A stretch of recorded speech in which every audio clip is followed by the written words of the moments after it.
When I first moved into this suburban cul-de-sac, I thought I had hit the jackpot.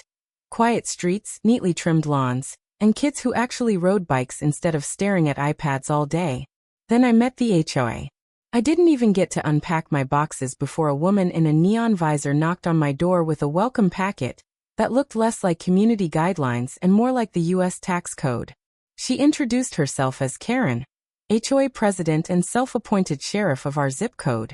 Inside the packet, rules about how long grass could grow before it became criminally unsightly, regulations on mailbox height, between 41.5 and 42 inches, no joke, and an entire section on lawn ornaments of satanic influence, which apparently included garden gnomes. I laughed at first. Who takes this stuff seriously? But Karen wasn't laughing. She tapped my shoulder like a cop giving a DUI test and said, "We take community harmony very seriously here." That was my first warning sign. I figured if I just kept my head down, mowed my lawn, and didn't paint my garage neon pink, I'd be fine. Boy, was I wrong. Because a few weeks later, when my 10-year-old son was outside practicing football with his buddies, the so-called HOA security team, two middle-aged dads in neon vests with clipboards, stormed onto my lawn like they were DEA agents on a drug bust. And that's when the trouble began. It was a Saturday afternoon, clear skies, kids running around. My son had just nailed a perfect tackle on his friend. Not a dirty one, just classic playground football. That's when I heard shouting. Violation. Violation. One of the HOA vest-wearing wannabe cops yelled like he was on a game show. He scribbled something on a pad while the other one, let's call him Clipboard Carl, blew a whistle loud enough to scare the dog 3 houses down. Karen herself came stomping down the sidewalk like a drill sergeant, visor tilted low, sunglasses reflecting the terrified faces of confused 10-year-olds. She actually pointed at my son and said, "Roughhousing is strictly prohibited on community property." Community property? I asked. That's my front yard. Karen shoved a bright yellow slip into my hand. This is a formal HOA violation for unauthorized athletic equipment and unsafe child play. I read it twice. Apparently, physical contact sports were banned because they lowered the tone of the neighborhood. According to the fine print, even backyard football counted. My son, bless him, looked at her and said, "Lady, it's called tackle football." Karen gasped like he had just threatened national security. She clutched her pearls, yes, actual pearls, and said, "Young man, that kind of violent language will not be tolerated." I thought that was the end of it. A ridiculous warning. A dumb story to laugh about later. But no. This was just round one in what would turn into a full-blown suburban war. The next morning, I opened my mailbox to find an envelope stamped with the HOA's creepy little logo. A sun rising over identical houses, which honestly looked more like a prison compound. Inside was an official-looking letter. Notice of violation. Unauthorized football activity. Dear resident, it has come to our attention that on Saturday, 3:42 p.m., your minor child engaged in unsanctioned football activities involving physical tackles. This violates Section 14B of the Harmony Estates bylaws. Repeated violations will result in escalating fines starting at $250. Please refrain from allowing your child to play rough contact sports in the future. Regards. HOA Compliance Team. $250. For a kid's tackle. I laughed so hard I nearly dropped the letter in my coffee, but then I saw something scribbled in pen at the bottom. We'll be watching. Oh, so now it wasn't just a fine. It was a threat. That's when I started my documentation project. I bought a cheap binder from Walmart, labeled it Karen's Greatest Hits, and slipped the letter inside. If they wanted to play this game, I'd play too. By week's end, I had 3 more letters. One for my illegal lawn gnome. One for leaving my garbage can visible for 15 minutes after trash pickup, and one for my mailbox being 2 centimeters too tall. I knew what they were doing. They were testing me, seeing if I'd fold. But I had other plans. The following weekend, things got weird. My son and I were tossing the football when 2 HOA security officers rolled up in a golf cart outfitted with flashing orange lights. They hopped out like they were busting a drug cartel. One of them barked, "Hands off the ball, son," and actually grabbed the football out of my kid's hands. The other one flipped open a clipboard and wrote, seized as evidence. My son looked up at me, stunned. Dad, they stole my ball. Karen appeared seconds later, visor glowing in the sun like the crown of Satan. She told me, unauthorized sports equipment has been confiscated for community safety. That's when I lost it. It's a $10 Walmart football, not a Molotov cocktail. Karen's officers puffed out their chests. One even rested his hand on his belt like he had a gun, though the only thing there was a walkie-talkie and a bag of Cheetos. I told them flat out, "You're not cops. You're HOA volunteers in reflective vests. Give my kid his ball back before I call actual law enforcement." Karen smirked and said, "We are the law here." Oh honey, wrong thing to say. That night, I did what any sane person would do. I poured a whiskey, opened my binder, and started Googling every single bylaw of Harmony Estates. If they wanted war, I was going to give them one. Research mode activated. Turns out Harmony Estates had a 127-page bylaw document. A nightmare of small print, weird rules, and legal jargon that looked like it was written by someone with a vendetta against happiness.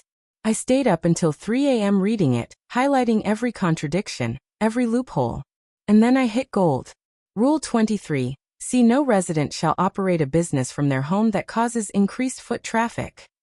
Guess what? Karen ran a dog grooming business out of her garage.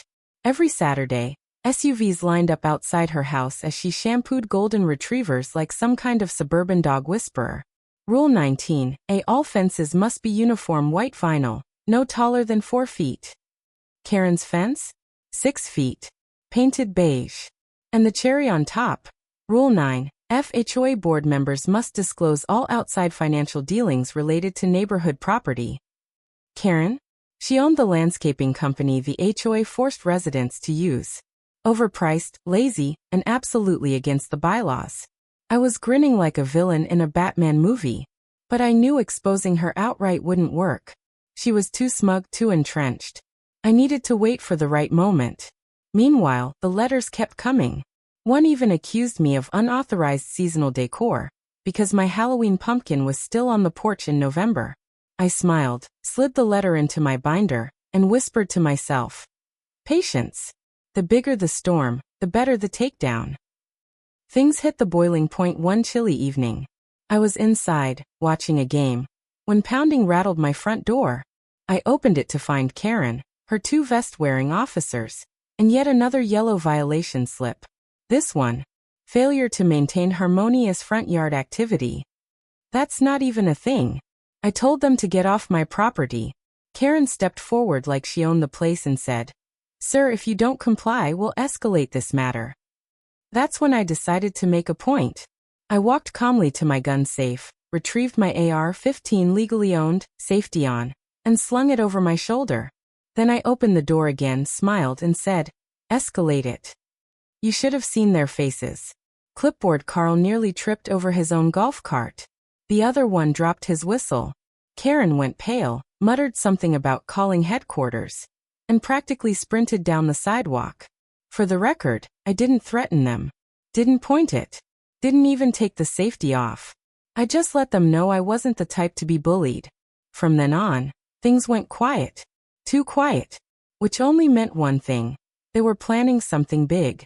Sure enough, the next week I received a final warning letter.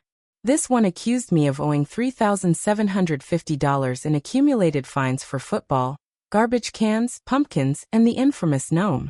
$3,750. I laughed so hard I nearly cried. Then I pulled out my binder, which by now looked like the world's pettiest encyclopedia, and stacked it next to the letter. Time for war. I photocopied Karen's dog grooming ads, her landscaping invoices, and photos of her beige fence.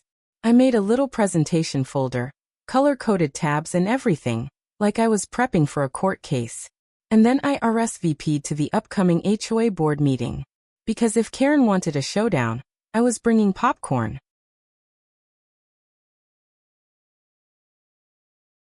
The meeting was in the community clubhouse, a beige nightmare that smelled like old coffee and despair. Karen sat at the head of the table, pearls gleaming, visor somehow indoors. Around her were 5 board members. all clearly under her spell. The room was packed with neighbors, some angry, some nosy, some just there for the free cookies. Karen started by announcing troublesome residents who had failed to maintain harmony. Guess whose name was first? Yep. Mine. When she tried to vote on slapping me with a $3,750 fine, I stood up, binder in hand. Objection, I said, as if I was in a courtroom drama. Before you fine me, maybe we should discuss how you're violating at least 6 bylaws yourself.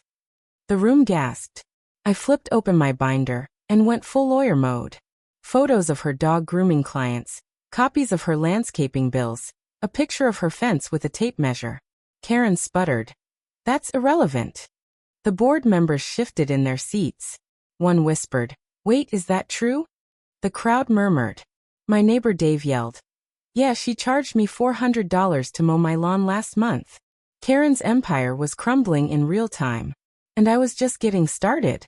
As I laid out violation after violation, Karen's composure cracked. She started interrupting, shouting about respect for authority and community order.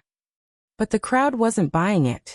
When I showed proof she'd been pocketing HOA funds through her landscaping company, the room exploded. Neighbors who'd been too scared to speak up suddenly found their voices.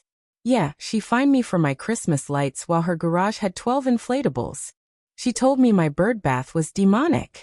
She trespassed into my yard to measure my grass with a ruler. It was like a dam breaking. Years of pent-up frustration poured out. Karen slammed her fist on the table and screamed, I am the HOA. Dead silence. Then laughter.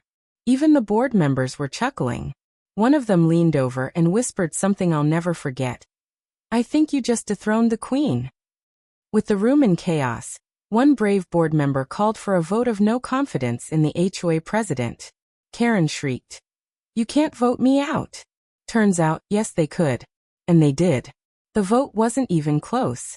Karen was officially removed as president. She stood up, pearls rattling, visor tilted, and stormed out muttering threats about lawyers and federal charges. The crowd clapped. Some even cheered. My son high-fived me like I'd just scored the winning touchdown. The board quickly moved to suspend all ridiculous fines until new leadership could be elected. People were hugging. Someone opened champagne. It felt less like a neighborhood meeting, and more like the fall of a dictator. And the best part? My gnome got a standing ovation. Karen disappeared for a while after that. Rumor has it she tried to start a new HOA in a different neighborhood, but got laughed out before the first meeting. The new board actually listened to residents. They scrapped half the dumb rules, cut landscaping costs, and, miracle of miracles, allowed kids to play football on their own lawns. My binder became kind of a local legend. People started calling it the Karen Files. Neighbors borrowed it to challenge their own petty violations. It turned into our community's unofficial constitution. And my son? He got his football back. The HOA cops sheepishly returned it with an apology note that read more like a hostage release form. Things finally felt normal again. Barbecues in driveways, kids running around, people actually smiling. For once, Harmony Estates lived up to its name. Looking back, the whole ordeal feels surreal. All over a kid's football tackle. But that's how it starts, right? One petty rule, one power-hungry person.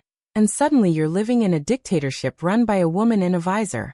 I still laugh about the night I answered the door with an AR-15. Some neighbors call it the Great Reset. Others just call it, that time Karen got wrecked. But here's what I know. Bullies only win if you let them. Document everything, know your rights, and don't be afraid to stand up. Even if you have to do it with a binder in one hand, and an AR over your shoulder. And every time I see my son running across the yard, football in hand, I smile. Because in the end, we beat Karen at her own game. The gnome still stands proudly in my garden. A reminder that sometimes, petty wars have the sweetest victories.